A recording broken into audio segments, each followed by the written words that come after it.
Please, wake up. Please.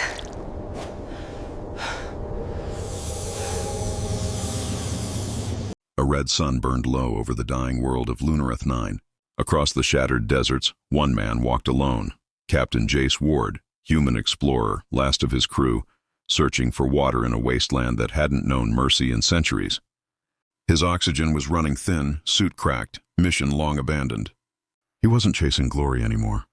He was just trying to make it home. Then, through the storm, he saw movement, a crashed escape pod half buried in dust. Inside, a woman, not human, blue skin glimmering beneath shattered glass, barely breathing. His drone warned him to leave. Unknown species, toxins detected.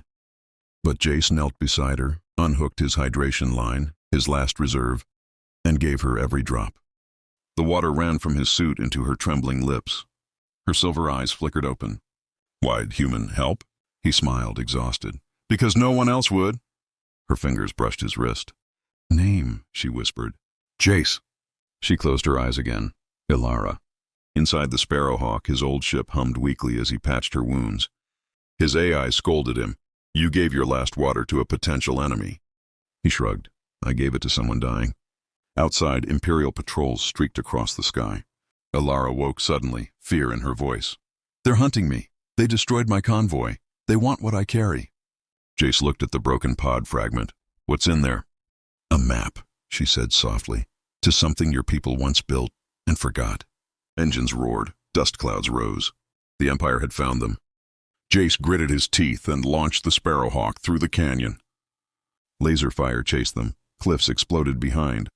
Ilara shouted, "Left ridge! Dive!" He pulled hard, the ship skimming molten rock, the heat blazing through the cockpit. When silence finally returned, she looked at him. Really looked. "No one's ever risked that much for me." He grinned. "Guess you haven't flown with humans before." That night they hid inside glowing crystal caves. Ilara traced strange runes in the air, a healing ritual. Light wrapped around his cut cheek, sealing it. Jace stared in awe. "Our energies link," she whispered. In that glow, for the first time, they felt each other's memories, her world, her pain, her people enslaved by the Empire. Psychic children stole into power weapons. He saw everything, and he couldn't walk away. "Then we stopped them," he said. She shook her head. "You'd fight an Empire for a stranger?" He met her eyes. "For you, yeah." Days later, disguised as traitors, they infiltrated an Imperial archive. Hollow screens flickered. Hidden within the files, they found the truth. Humans had once built a ship called the Seraphim, a vessel so powerful it could reshape entire galaxies. Ilara turned to him, voice trembling. "That's what they want. The ship that can reset everything." He whispered, "And it's still out there?" "Yes, buried under your own history." Alarms blared. Security bots swarmed. Jace grabbed her hand. Time to improvise. Blaster fire erupted. Metal sparks, chaos. Ilara raised psychic shields, light flaring from her eyes, while Jace's rifle sang like thunder. When she collapsed from exhaustion, he lifted her in his arms and ran through the smoke. They stole a hovercar and tore through neon streets as the Empire's voice boomed. "Captain Ward, surrender! You're aiding a war criminal!" He laughed into the wind. "Guess I'm a criminal now." Later, above the clouds, Ilara whispered, "The Seraphim chose its pilot long ago, someone with courage beyond logic." Jace looked at her. "You think that's me?" Her hand rested over his heart. "Maybe. It already has." At dawn, they reached Elysium Crater, a place wrapped in lightning.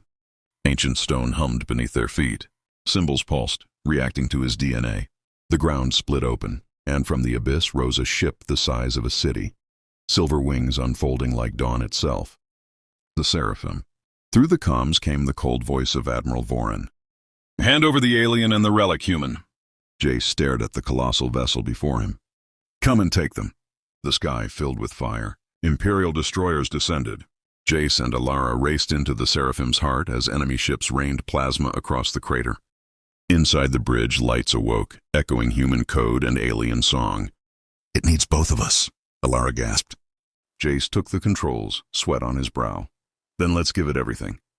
Their minds merged, human instinct with alien empathy. Their hearts synchronized, and the ship answered. A wave of light rippled through space. Weapons froze. Engines silenced.